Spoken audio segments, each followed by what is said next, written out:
दो बहनों की समझदारी। ये हमारे यहाँ कुमाऊं में फचुआ फचुई के नाम से जानी जाती है, तो इसको मैंने हिंदी में किया दो बहनों की समझदारी।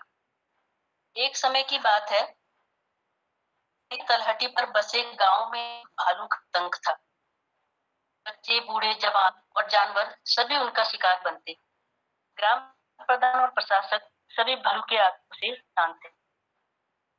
घने जंगल और खूबसूरत झरनों, ताल, तलैयों तथा प्राकृतिक संसाधनों से भरपूर गांव पौराणिक महत्व के होने के कारण इन्हें देखने यात्री दूर दूर से आया करते। गांव भर में सैलानियों के आवागमन से खूब रौनक लगी रहती थी, मगर जब से भालू का आतंक आया, सैलानी भी आने में हिचकिचाने लगे थे। एक तरफ भालू का डर तो दूसरी ओर खाने का संकट। गांव के लोगों का रोजगार भी प्रभावित हो रहा था।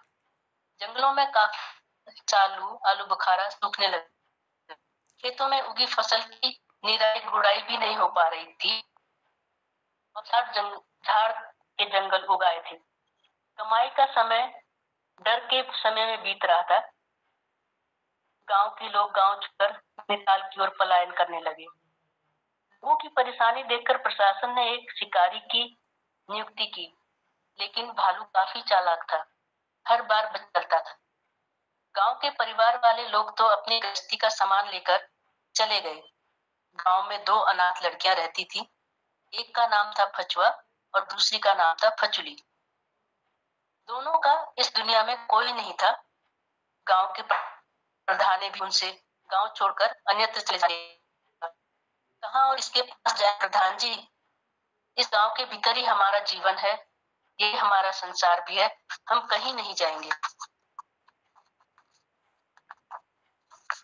सारा गांव खाली हो चुका था। सुबह से शाम तक चहकने वाले गांव में सन्नाटा छाया था।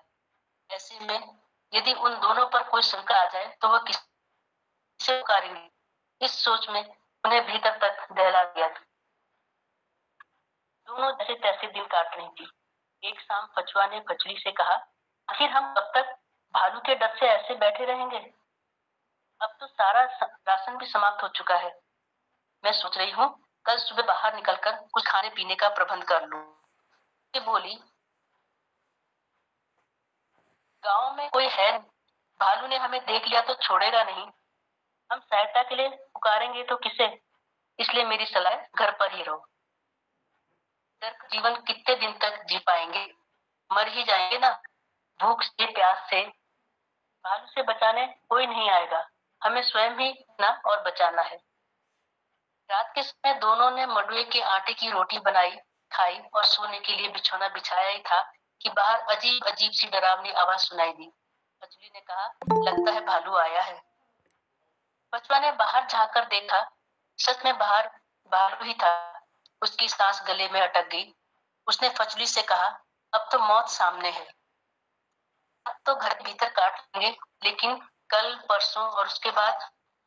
सोचते सोचते दोनों सो गई। सुबह उठी, खिड़की से बाहर झांका। भालू ठीक दरवाजे के पास बैठा था। फचुआ ने कहा, फचुली थोड़ी हिम्मत करो, एक उपाय सूझा है। तुम इसी कमरे में बैठी रहना और भालू को मानव की गंध इससे सुनाए भालू को मानव गंध आती रहेगी और मैं पिछवाड़े से जाकर घरों से तेल, मिर्च, साबुन जो मिलेगा ले आती हूँ। फचुली ने फचुआ का कहा माना और भीतर बैठी रही। फचुली ने आसपास के घरों में झांका। उसे कहीं तेल मिला तो कहीं साबुन, कहीं मिर्च। जहां से जितना जो कुछ भी मिला उठा लाई।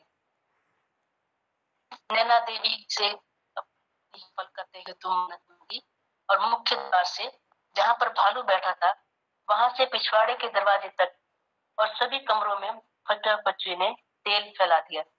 साबुन का झाग बनाकर पीछे के रास्ते पर दूर तक फैला दिया और मिर्च का चूरा बनाकर अपने हाथों में रख लिया। दोपहर के वक्त धीमे से फचली ने द्वार खोला। भालू तो जैसे दरवाजा खुलने के इंतजार में था, भीतर की ओर लपका। फचली ने खुद को बचाया और झट से मिर्च उसकी आंखों में डाल। भालू घबराता, आंखें मलता, फिसलता हुआ पिछवाड़े की ओर बड़ा ही था कि धड़ाम से मुंह के बल गिर पड़ा। दोनों बहनों ने मिलकर जोर से उसे भालू नीचे गधेरे में दूर तक लुढ़कता चला गया। इस तरह पचली के विवेक से गांव वालों को भालू के आतंक से मुक्ति मिली। गांव के लोगों ने दोनों बहनों की प्रशंसा की। फिर गांव में खुशहाली लौट आई। पचली ने ग्राम प्रधान से कहा, प्रधान जी, माँ नैना देवी की कृपा से हमें भालू से मुक्ति मिली है, उनके दर्शन को जाना है। प्रधान जी गांव के सारे लोगों को साथ लिया, नैना देवी के मंदिर में पूजा अर्चना की तथा गांव दोनों बहनों की रक्षा की प्रार्थना की। ये मेरी कहानी थी खच्चर वाह बच्चू। बहुत शानदार, बहुत बढ़िया, शिक्षाप्रद और बहुत अच्छा संदेश इसमें है। जय हो।